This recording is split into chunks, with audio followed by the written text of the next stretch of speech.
சென்னை வானிலை ஆய்வு மையத்தோட அதிகாரப்பூர்வ தகவலோட அடுத்த 6 நாட்களுக்கான வானிலை நிலவரம் பத்தி விரிவா பார்க்கலாம்.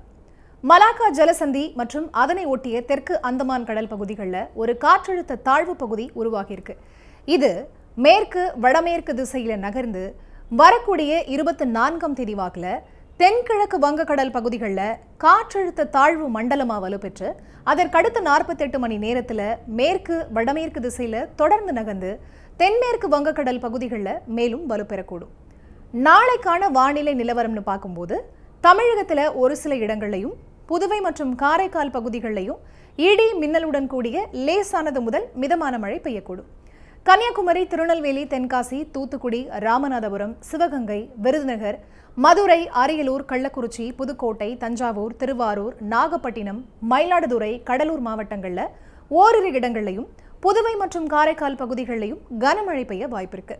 24ஆம் தேதின்னு பார்க்குறப்ப தமிழகத்தில் ஒரு சில இடங்களையும் புதுவை மற்றும் காரைக்கால் பகுதிகளிலையும் இடி மின்னலுடன் கூடிய லேசானது முதல் மிதமான மழை பெய்யக்கூடும். கன்னியாகுமரி, திருநெல்வேலி, தூத்துக்குடி, தென்காசி, ராமநாதபுரம், விருதுநகர், புதுக்கோட்டை, தஞ்சாவூர், திருவாரூர், நாகப்பட்டினம், மயிலாடுதுறை மாவட்டங்களில் ஓரிரு இடங்களையும் காரைக்கால் பகுதிகளிலையும் கனமழை பெய்ய வாய்ப்பிருக்கு. இந்த மாவட்டங்களுக்கு மஞ்சள் அலர்ட்டும் விடுக்கப்பட்டிருக்கு. அதே 25ஆம் தேதின்னு பார்க்குறப்போ தமிழகத்தில் ஓரிரு இடங்களையும் புதுவை மற்றும் காரைக்கால் பகுதிகளிலையும் இடி மின்னலுடன் கூடிய லேசானது முதல் மிதமான மழை பெய்யக்கூடும். கனமழைக்கான மஞ்சள் அலர்ட்டும் விடுக்கப்பட்டிருக்கு. கன்னியாகுமரி, திருநெல்வேலி, தூத்துக்குடி மற்றும் ராமநாதபுரம் மாவட்டங்களில் ஓரிரு இடங்களையும் காரைக்கால் பகுதிகளிலையும் கனமழை பெய்ய வாய்ப்பிருக்கு.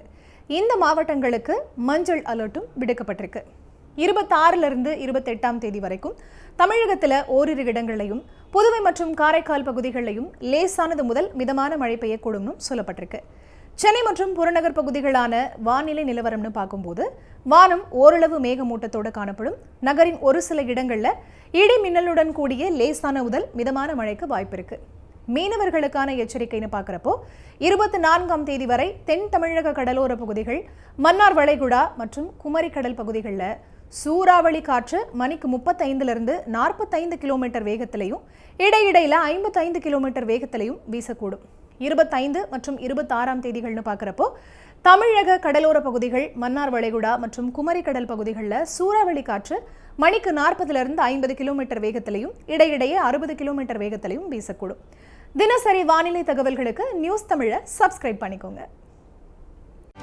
செய்திகளை உடனுக்குடனும் துல்லியமாகவும் தெரிந்து கொள்ள சப்ஸ்கிரைப் பண்ணுங்க.